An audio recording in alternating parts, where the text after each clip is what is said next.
जय मसी स्वागत गर्न चाहे तपाईहरुलाई तपाईहरुको आफ्नै च्यानलमा। अनि आज हामी बाइबलको एउटा गहिरो विषयमा सुन्न गइरहेका छौं। प्रभु येशूको गिरफ्तारीदेखि लिएर रित्तो चिहानसम्म सुरुदेखि अन्तसम्म मसँग रहनुहोस् अनि पाउँदै गरेका आशिष यदि पाउनु भएको छ भने शेयर गर्न नभुल्नुहोला। बाइबलमा यसरी लेखिएको छ, येशू आफ्ना चेलाहरूसँग किद्रोन खोल्सा पारी जानुभयो। त्यहाँ एउटा बगैँचा थियो। येशू आफ्ना चेलाहरूसँग त्यहाँ प्रवेश गर्नुभयो। उहाँलाई पक्राइदिने यहुदाले पनि त्यो ठाउँ चिनेको थियो, किनभने येशू आफ्ना चेलाहरूसँग त्यहाँ धेरै जसो भेला हुनुहुन्थ्यो। तब बत्ती, राँको र हतियारहरू लिएका सिपाहीहरूको एक दल र मुख्य पुजारी र फरिसीहरूले पठाएका पहरेदारहरू लिएर यहुदा त्यहाँ आयो। तब आफूमाथि आइपर्ने सबै कुरा थाहा पाएर येशू अघि आउनुभयो र तिनीहरूलाई भन्नुभयो, तिमीहरू कसलाई खोज्दैछौ? तिनीहरूले उहाँलाई भने, नासरतका येशूलाई। येशूले तिनीहरूलाई भन्नुभयो, म उही हुँ। अब उहाँलाई पक्राइदिने यहुदा पनि तिनीहरूसँगै उभिरहेको थियो। जब उहाँले तिनीहरूलाई म उही हुँ भन्नुभयो, तब तिनीहरू पछि हटे अनि भुइँमा लोटे। फेरि उहाँले तिनीहरूलाई सोध्नुभयो, तिमीहरू कसलाई खोज्दैछौ? तिनीहरूले भने, नासरतका येशूलाई। येशूले जवाब दिनुभयो, मैले तिमीहरूलाई भनिहाले, म उही हुँ। यसकारण यदि तिमीहरू मलाई खोज्दैछौ भने यी मानिसहरूलाई चाहिँ जान देऊ। तपाईले मलाई दिनुभएकाहरू मध्ये एउटालाई पनि मैले गुमाइन भनी उहाँले भन्नुभएको वचन पूरा होस् भनेर यो भयो। सिमोन पत्रुसले आफूसँग भएको तरबार निकालेर मुख्य पुजारीको कमारालाई प्रहार गरेर त्यसको दाहिने कान च्वाट्टै काटिदिए। त्यस कमाराको नाउँ माल्खस थियो। येशूले पत्रुसलाई भन्नुभयो, तरवार म्यानमा हाल। के पिताले मलाई दिनुभएको कचौरा म नपिउँ? त्यसपछि सिपाहीहरूको दल, तिनीहरूका कप्तान र यहुदीहरूका पहरेदारहरूले येशूलाई पक्रेर उहाँलाई बाँधे। पहिले तिनीहरूले उहाँलाई हन्नास कहाँ लगे, जो त्यस सालका प्रधान पुजारी कैयाफाका ससुरा थिए। यी तिनै कैयाफा थिए जसले जनताको निम्ति एकजना मानिस मर्नमा नै कल्याण छ भनी यहुदीहरूलाई सल्लाह दिएका थिए। सिमोन पत्रुस र येशूका अर्का एकजना चेला येशूको पछि लागे। ती अर्का चाहिँ चेला प्रधान पुजारीहरूका चिनारू थिए र येशूसँगै प्रधान पुजारीहरूको आँगनमा पसे, तर पत्रुस बाहिर ढोकामा उभिरहेका थिए। ती अर्का चाहिँ चेलाले, जो प्रधान पुजारीहरूका चिनारू थिए, बाहिर निस्केर ढोकामा बस्ने ठिटीलाई भनेर पत्रुसलाई भित्र ल्याए। तब ढोकामा बस्ने त्यस ठिटीले पत्रुसलाई भनी, के तिमी पनि यस मानिसका चेलाहरूमध्ये एकजना हौ? तिनले भने, म होइन।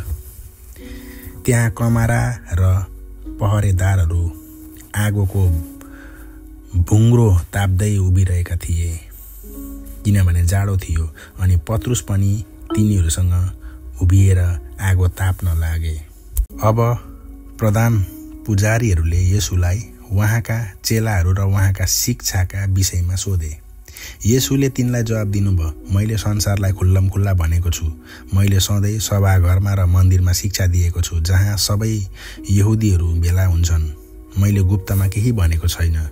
मलाई किन सोध्नुहुन्छ? मैले तिनीहरूलाई के भने सो सुन्नेहरूलाई नै सोध्नुहोस्। मैले भनेका कुराहरू यिनीहरूलाई थाहा छ। येशूले यी कुरा भन्नुहुँदा नजिकमा उभिएका पहरेदारहरू मध्ये एकजनाले यसो भन्दै येशूलाई थप्पड लायो, के प्रधान पुजारीहरूलाई यसरी जवाब दिन्छस्? येशूले त्यसलाई भन्नुभयो, मैले बेठिक भनेको भए त्यसको प्रमाण देऊ, तर यदि मैले ठिकै भनेको हुँ भने मलाई किन हिर्काउँछौ? तब हन्नासले उहाँलाई बाँधिएकै अवस्थामा प्रधान पुजारी कैयाफा कहाँ पठाए। सिमोन पत्रुस उभिएर आगो ताप्दै थिए। तिनीहरूले तिनलाई भने, के उनका चेलाहरूमध्ये एकजना तिमी पनि होइनौ? तिनले इन्कार गरेर भने, म होइन। प्रधान पुजारीहरूका कमाराहरूमध्ये एकजना, जसका नातेदारको कान पत्रुसले काटेका थिए, त्यसले सोध्यो, के मैले तिमीलाई तिनीसँग बगैँचामा देखिन र? तब फेरि पत्रुसले इन्कार गरे अनि तुरुन्तै भाले बास्यो। तब तिनीहरूले येशूलाई कैयाफाको घरबाट महलतिर लगे। त्यति बेला बिहान पख थियो। बिटु लिएर निस्तार चाडको बोझ खान पाउँदैनौ भन्ने डरले तिनीहरू महलभित्र पसेनन्। यसकारण तिनीहरू कहाँ बाहिर निस्केर पिलातसले भने, यस मानिसको विरुद्धमा तिमीहरू के अभियोग लाउँछौ? तिनीहरूले उनलाई भने, यदि यो मानिस अपराधी नभए हामी यसलाई तपाईँ कहाँ सुम्पिने थिएनौँ। पिलातसले तिनीहरूलाई भने, तिमीहरू यिनलाई लैजाऊ र तिमीहरूको आफ्नै व्यवस्था बमोजिम यिनको इन्साफ गर। यहुदीहरूले उनलाई भने, कुनै मानिसलाई प्राणदण्ड दिने अधिकार हामीलाई छैन। उहाँको मृत्यु कुन रीतिले हुनेछ त्यसको सङ्केत दिएर उहाँले भन्नुभएको वचन पूर्ण होस् भनेर यसो भन्नुभएको थियो। पिलातस फेरि महलभित्र पसेर उनले येशूलाई बोलाएर भने, के तिमी यहुदीहरूको राजा हौ? येशूले जवाब दिनुभयो, तपाईँ आफै यसो भन्नुहुन्छ वा मेरो विषयमा तपाईँलाई अरू कसैले भने? पिलातसले जवाब दिए, के म यहुदी हुँ र? तिम्रै जाति र मुख्य पुजारीहरूले तिमीलाई मेरो हातमा सुम्पिदिए, तिमीले के गर्यौ? येशूले जवाब दिनुभयो, मेरो राज्य यस संसारको होइन। मेरो राज्य यस संसारको हुँदो हो त मेरा सेवकहरू मेरो निम्ति लड्ने थिए र म यहुदीहरूका हातमा पर्ने थिइनँ, तर मेरो राज्य यस संसारको होइन। पिलातसले उहाँलाई सोधे, के तिमी राजा नै हौ त? येशूले जवाब दिनुभयो, म राजा हुँ भनी तपाईँ नै भन्नुहुन्छ। यसैको निम्ति म जन्मेको हुँ र यसैको निम्ति सत्यको गवाही दिन म यस संसारमा आएको हुँ। प्रत्येक जो सत्यको पक्षमा छ त्यसले मेरो स्वर सुन्छ। पिलातसले उहाँलाई सोधे, सत्य के हो? यति भनेर उनी यहुदीहरू कहाँ बाहिर निस्केर गए र तिनीहरूलाई भने, म यिनमा केही दोष भेटाउँदिन।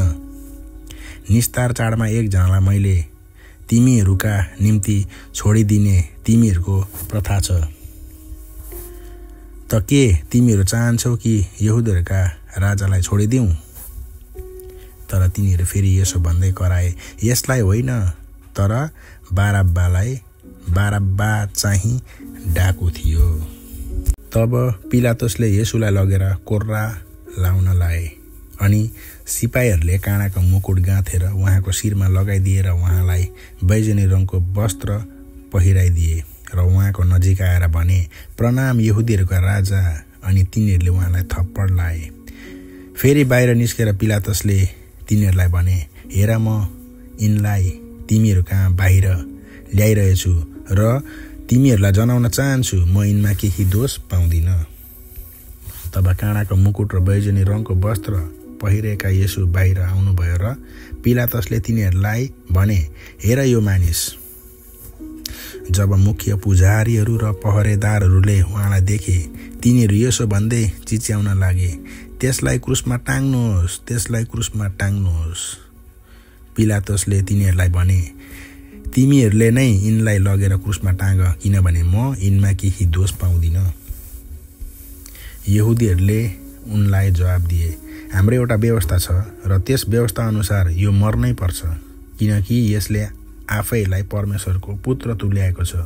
यो कुरो सुनेर पिलातस झन् डराए। उनी फेरि महलभित्र पसेर येशूलाई सोधे, तिमी कहाँका हौ? तर येशूले उनलाई केही जवाब दिनु भएन। यसकारण पिलातसले उहाँलाई भने, के तिमी मसँग बोल्दैनौ? तिमीलाई छोडिदिने अधिकार मसँग छ र तिमीलाई क्रुसमा टाङ्ने अधिकार पनि मसँग छ भन्ने तिमीलाई थाहा छैन? येशूले जवाब दिनुभयो, तपाईलाई माथिबाट नदिएको भए म माथि तपाईको केही अधिकार हुने थिएन। यसकारण मलाई तपाईका हातमा सुम्पिदिने अझ बढी पापको दोषी छ। त्यसपछि पिलातसले उहाँलाई छोडिदिन बढी प्रयत्न गरे, तर यहुदीहरू यसो भन्दै कराए, यदि तपाईले यस मानिसलाई छोडिदिनु भयो भने तपाईँ केसरका मित्र हुनुहुन्न। आफैलाई राजा हुँ भनी दाबी गर्ने प्रत्येक केसरको विरुद्धमा खडा हुन्छ। पिलातसले यी कुरा सुनेर येशूलाई बाहिर ल्याएर उनी ढुङ्गाका पाटी भनिने ठाउँमा, जसलाई हिब्रूमा गब्बता भनिन्छ, न्याय आसनमा बसे। त्यस समय निस्तार चाडका तयारीको दिन थियो। दिउँसोको करिब 12 बजेको थियो। पिलातसले यहुदीहरूलाई भने, हेर तिमीहरूका राजा। तर तिनीहरू यसो भन्दै चिच्याए, लैजानुहोस्, त्यसलाई क्रुसमा टाङ्नुहोस्। पिलातसले तिनीहरूलाई सोधे, के म तिमीहरूका राजालाई क्रुसमा टाङ्गौँ? मुख्य पुजारीहरूले जवाब दिए, केसर बाहेक हाम्रो अरू राजा छैन। तब उनले उहाँलाई क्रुसमा टाङ्न तिनीहरूका हातमा सुम्पिदिए। यसकारण सिपाहीहरूले येशूलाई जिम्मा लिए। उहाँ आफ्नो क्रुस आफै बोकेर खप्परे भनिने ठाउँमा जानुभयो, जसलाई हिब्रूमा गलगथा भनिन्छ। त्यहाँ तिनीहरूले उहाँलाई क्रुसमा टाँगेर उहाँसँग अरू 2 जनालाई टाँगे, एकजनालाई एकापट्टि र अर्कालाई अर्कोपट्टि, अनि माझमा येशूलाई। पिलातसले एउटा दोषपत्र पनि लेखे अनि क्रुसमाथि टाँसिदिए। त्यसमा यही लेखिएको थियो, नासरतका येशू यहुदीहरूको राजा। अब धेरै यहुदीहरूले यो दोषपत्र पढे, किनभने येशू क्रुसमा टाँगिनु भएको ठाउँ सहरको नजिकै थियो। यो हिब्रू, ल्याटिन र ग्रिक भाषामा लेखिएको थियो। यहुदीहरूका मुख्य पुजारीहरूले पिलातसलाई भने, यहुदीहरूका राजा भन्ने होइन, तर यसले म यहुदीहरूका राजा हुँ भन्यो भनी लेख्नुहोस्। पिलातसले जवाब दिए, मैले जे लेखे। जब सिपाहीहरूले येशूलाई क्रुसमा टाँगे, तब तिनीहरूले उहाँका वस्त्र लिएर प्रत्येक सिपाहीलाई 1-1 भाग हुने गरी 4 भाग गरे। उहाँको बाहिरी वस्त्र पनि लिए, तर त्यो वस्त्र चाहिँ सिउनी नभएको, माथिदेखि तलसम्म बुनेको सग्लो थियो। यसकारण तिनीहरूले आपसमा भने, यो चाहिँ नच्यातौँ, तर यो कसको हुने हो भनी चिट्ठा हालौँ, धर्मशास्त्र पुरा होस् भनेर यो नै भएको थियो। तिनीहरूले मेरो वस्त्र आफूमा बाँडेर बाहिरी वस्त्रमा चाहिँ चिट्ठा हाले। यसकारण सिपाहीहरूले यो काम गरे अनि येशूको क्रुसको नजिक उहाँकी आमाकी बहिनी क्लोपासकी पत्नी मरियम र मरियम मग्दलनी उभिरहेका थिए।